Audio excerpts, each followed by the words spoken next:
Hello there, it's Keith. It is Saturday, June 25th, part 2. This is going to be my 29th video. Next one will be the 30th. I've been blog posting for a while. What I wanted to talk about, spend a little bit of time talking about, is a hump I just got over.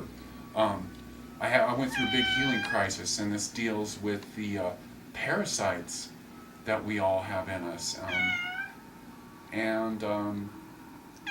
This is not something to be taken lightly. I can tell you that there were a lot of things that I thought were true about myself, I thought were in my personality, that were things about me that were the parasites.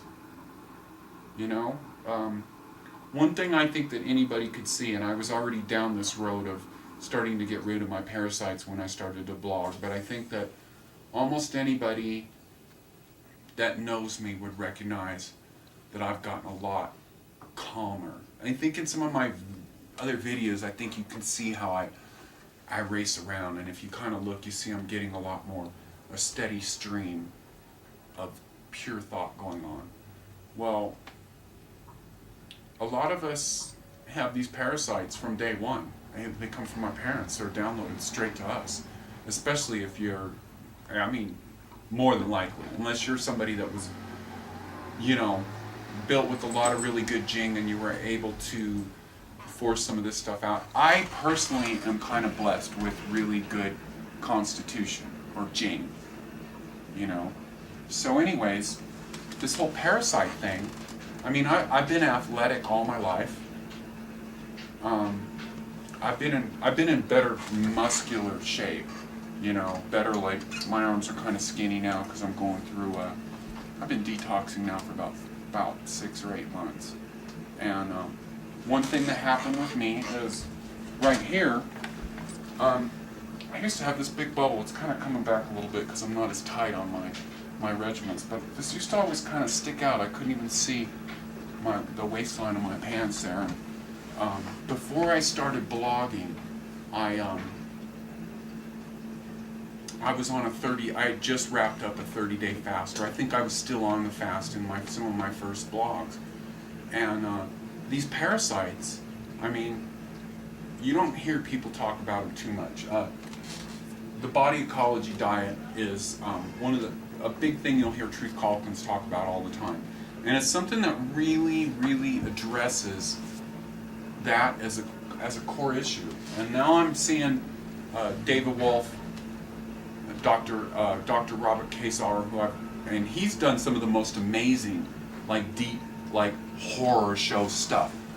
These parasites are mind linked with you. When you get an urge to go and have something you don't want to have, it's the parasites. Because they've been living with you, they know you.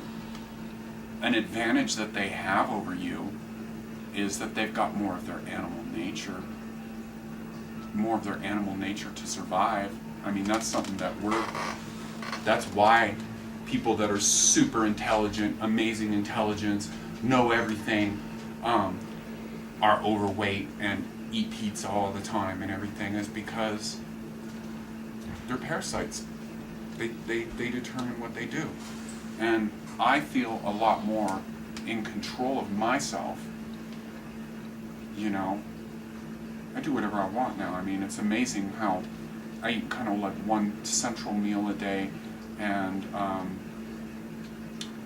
I don't have a lot of food cravings, so I've almost got to go and sort of I don't have to make myself eat. I have an appetite, it gets to a point, but a lot of that just not getting to do what intellectually you know what to do, that's where the parasites have the upper hand, and I crossed over that line. It was about 2 weeks ago. There was a long period where I wasn't blogging, and everything in the world seemed to me like it was starting to go wrong. And Truth Calkins, I listened to him, heard him talk about this, of where when these parasites, when they start getting forced out, and what you're doing is you are providing them or forcing them into a terrain that that's not welcome, And what is that? That's you know, that the basics of that is the sugar and flour diet of Western culture. That's their food. That's what they love. Alcohol that's a main line right there, because alcohol is converted instantly by your body to the best sugar that they could ever want. So what happens is when you start, like I said, you have this mind link kind of with them, and some of these parasites have been living in you and procreating in you for generations. I mean, with their animal nature to survive, they may know you better than you. They may know you better than you. And where I've been in my life and how I've been victim of certain things, I can tell you that that is definitely true.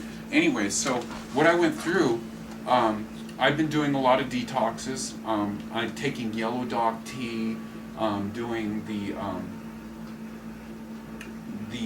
stuff with the zapper and the bed sheets and the no sugar, no sugar, no fruit diet, starving them out. So when they realized, and this is what happened to me about 3 weeks ago, is the day of reckoning. It's like you're shoving them out. It's like evicting somebody from their house, from their residency or whatever, especially when you've got this sort of grandfather clause that a lot of these parasites have in your body, where they've been squatting there for generations. And don't think that they won't be pissed off, because if you've been living an entire life, your whole life, your procreations have been living, they're going to be pissed, and that's what happened to me. Anyways, so I'll get on with this. What happened with me? I was starting to get a lot of self-pity, starting to feel like my HIV was coming back.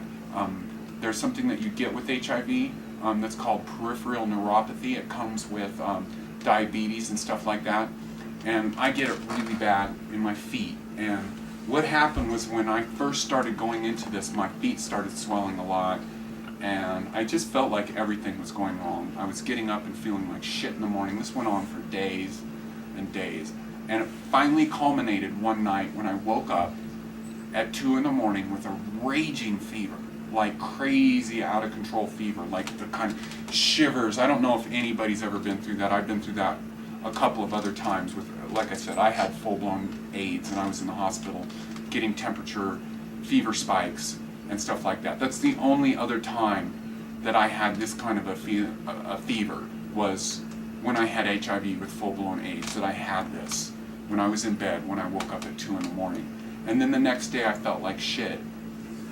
And then the next day after that was when I started getting to where I'm at right now. And so I've never had anything like that happen before in my life. I mean, I've had that caffeine withdrawal things and these little, but nothing like that. And that's when the parasite load is going out, the liver is getting rid of toxins, all of that kind of stuff. And it was a rough ride for me. It was everything. It was every bit of warning that had been given to me. Because I all along thought, and I'm lucky because I've had healthy regimens all my life, so I could only imagine how that could be if you're somebody that's really been on the standard American diet all your life. Anyways, that's about. I want to talk a little bit more about that, but that's the overview. I got through a major detox, and that's what I wanted to tell you about. So this is Keith, wishing you a great end of July. Only a few days left. It's the beginning. We're 1 month into halfway through the new year. So have a great day. Later on. Goodbye.